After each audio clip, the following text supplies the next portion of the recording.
Dans la gamme PlayLink, il existe de nombreux jeux différents, comme des jeux d'énigmes, des mini-jeux ou des jeux d'histoire. Mais qu'est-ce donc la gamme PlayLink? La gamme PlayLink est une ancienne gamme de PlayStation de jeux sur smartphone où on peut jouer mixant convivialité, bonne humeur et party game. La plupart du temps, dans ces jeux, on doit faire des choix dans certaines décisions dans les jeux histoire, ou on doit faire des mini-jeux à l'aide de bouger des smartphones ou répondre aux questions. Donc on est carrément sur un sort de Mario Party ou de thriller interactif. Il y a un thriller interactif comme ça.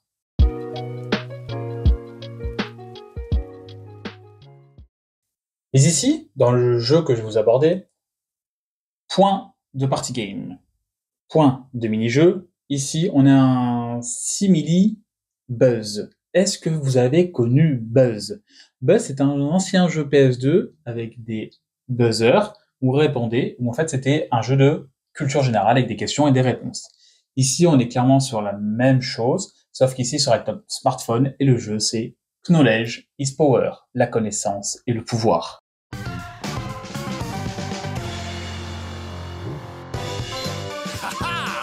Bienvenue dans Knowledge is Power. Découvrons sans attendre nos participants avant qu'ils n'entrent dans la pyramide du savoir. Un funambule apprécie particulièrement de marcher sur... Fantastique. D'où vient le nom de ce plat au fort pouvoir de satiété? La plupart d'entre vous ont réussi. Qui est le roi de la glisse? On va voir ça. 2 vainqueurs. Un bel effort de votre part. Servez-vous-en pour pénaliser vos adversaires. Félicitations. Nous avons notre champion. À la prochaine, les amis. Au revoir. Le jeu est extrêmement bien foutu. Pour commencer, avant de commencer à répondre des questions, avant de faire des quiz, nous allons devoir choisir un avatar, faire une photo de nous, la photo de la tête, et elle va s'incruster à côté de l'avatar, choisir notre nom, et là, on va pouvoir commencer. Donc chacun des joueurs va devoir faire ça. Le jeu se déroule de la façon suivante. Il y a en tout 9 questions, par 9 petits points, et après les 3 premières questions, on a une manche spéciale, 3 autres questions, une manche spéciale, et les 3 dernières questions, et après on a la pyramide du savoir, et on reviendra là-dessus après. Commençons du coup par les 3 questions. Donc en tout, il y a 9 questions, c'est par lot de 3. Dans chaque question, il y a 4 portes, signifiant 4 thèmes différents. Imaginons film, série, jeux vidéo, culture générale et politique.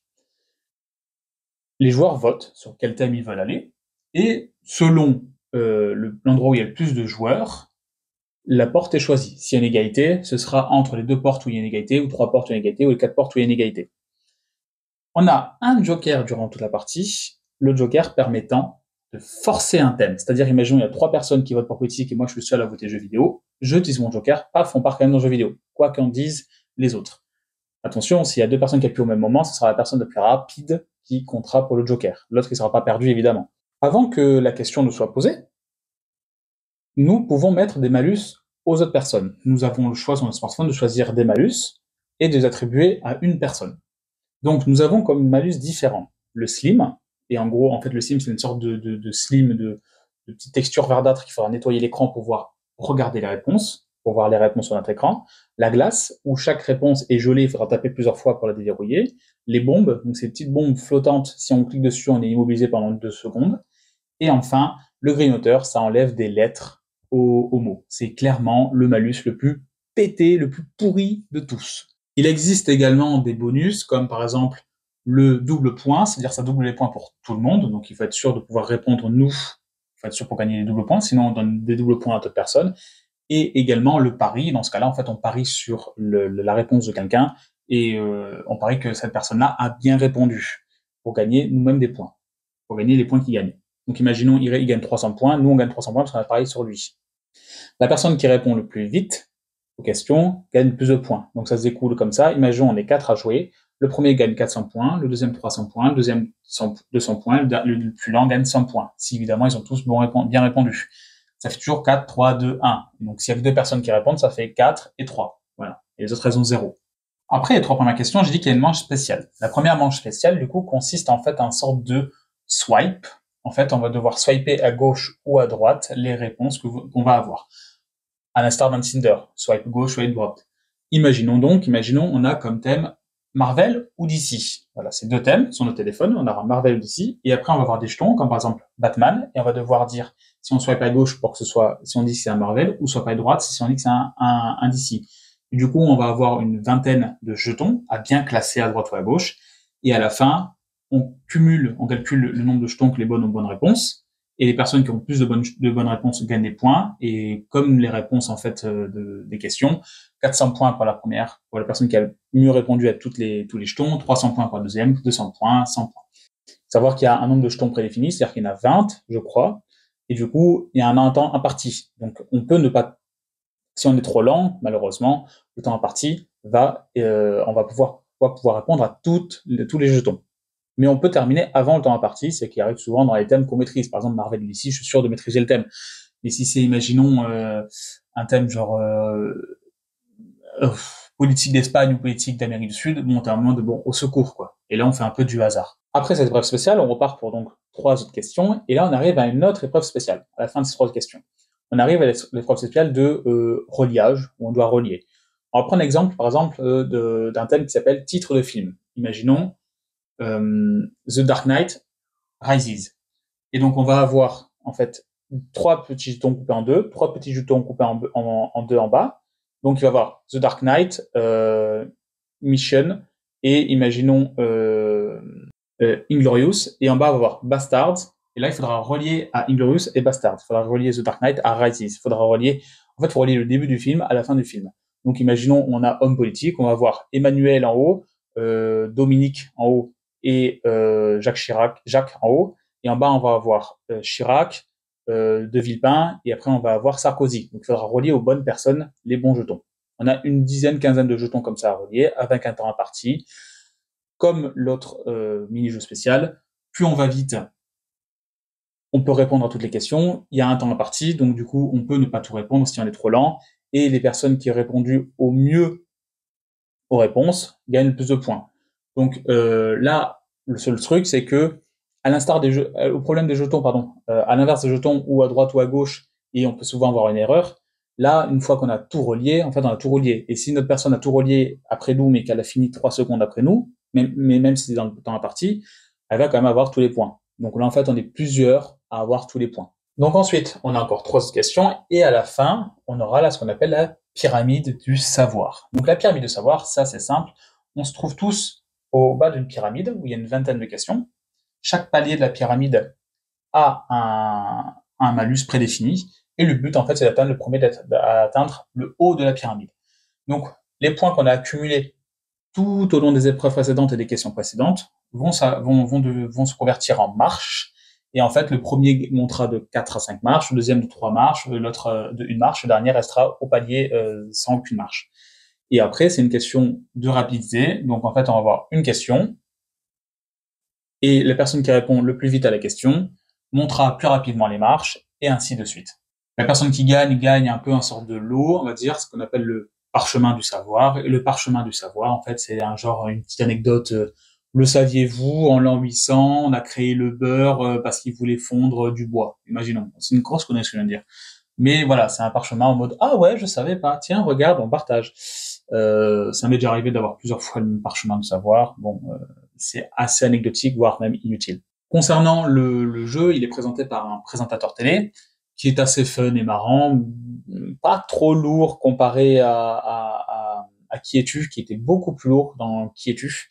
Mais le présentateur est fun, il parle français, il fait quelques bonnes blagues et il n'est pas trop intrusif. Sachez niveau question que je n'ai jamais eu 2 fois la même question, ou alors je m'en souviens pas, mais ça m'étonnerait. Donc du coup, il y a quand même un lot de questions assez impressionnantes. Sachez quand même par contre le jeu datant de 2015, on va dire ça. Je mettrai un astérisque si c'est une autre date. Et ben que les questions ne sont plus à jour après. Enfin, dans le sens, par exemple, que on parlera que des films avant 2015 et pas un film de 2020 ne sera pas dedans. Je vais maintenant résumer cette critique, ce jeu, en plusieurs points positifs et plusieurs points négatifs. On commence à comprendre ça. Commençons par les points négatifs. Concernant les points négatifs, on a toujours les mêmes deux épreuves spéciales. On aimerait avoir, je sais pas, 6 épreuves spéciales qui s'alternent. Ce serait beaucoup mieux. En vrai, honnêtement, ça c'est quand même assez répétitif sinon. Maintenant, deuxième point négatif va concerner les malus. En fait, on a 4 malus différents et que 2 bonus différents. Du coup, en vrai, honnêtement, pour moi, ça manque cruellement de malus et de bonus. Mon troisième point négatif concerne également les malus. En fait, le problème des malus, c'est qu'ils sont très mal dosés.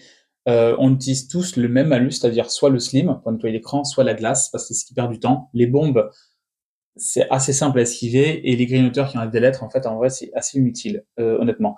Du coup, on prend toujours les mêmes malus parce qu'il y a 2 malus forts et 2 malus trop faibles.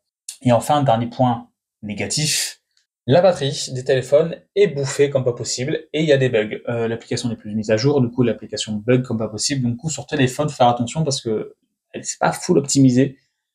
Il y a des bugs et la batterie part comme assez rapidement. Passons maintenant au point positif.